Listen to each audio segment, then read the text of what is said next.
आप सभी को सादर जय जिनेंद्र।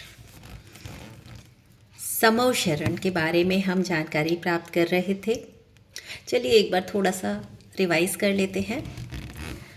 तो सबसे पहले धूलिशाल कोट आता है समव शरण पे, और धूलिशाल कोट के बाद पहली भूमि चैत्य प्रसाद भूमि आती है, फिर पहली वेदी आती है, उसके बाद दूसरी भूमि खातिका भूमि आती है, फिर दूसरी वेदी आती है, फिर तीसरी भूमि लता भूमि आती है, फिर दूसरा कोट आता है, चौथी भूमि उपवन भूमि आती है, उसके बाद तीसरी वेदी आती है, उसके बाद पांचवी भूमि ध्वज भूमि आती है, फिर तीसरा कोट आता है।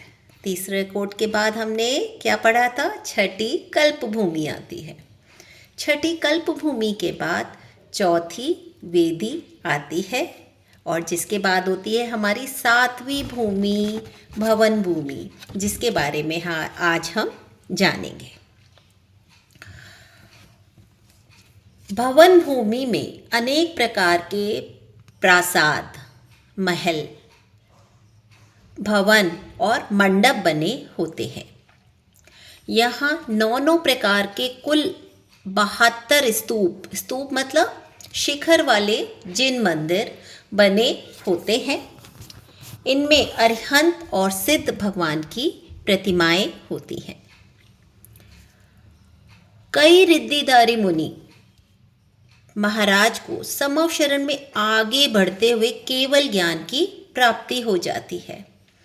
ऐसे सामान्य केवली किसे कहते हैं? जिन्होंने अरिहंत पद को प्राप्त किया है, परंतु उनका समव शरण नहीं लगता। केवल ज्ञान होने से गंधकुटी लगती है। भगवान के शरीर से बहुत सुगंध निकलती है, इसलिए इसे गंधकुटी कहते हैं।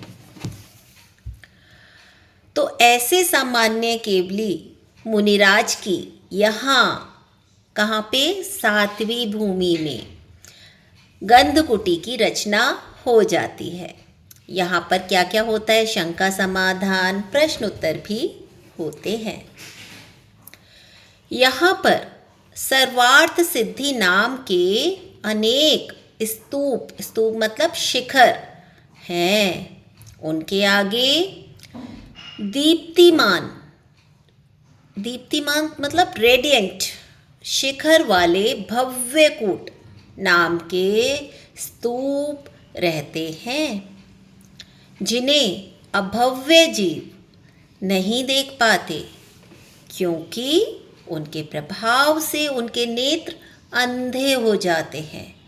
अभव्य जीव इससे आगे नहीं जा सकते हैं। जय जिनेंद्र।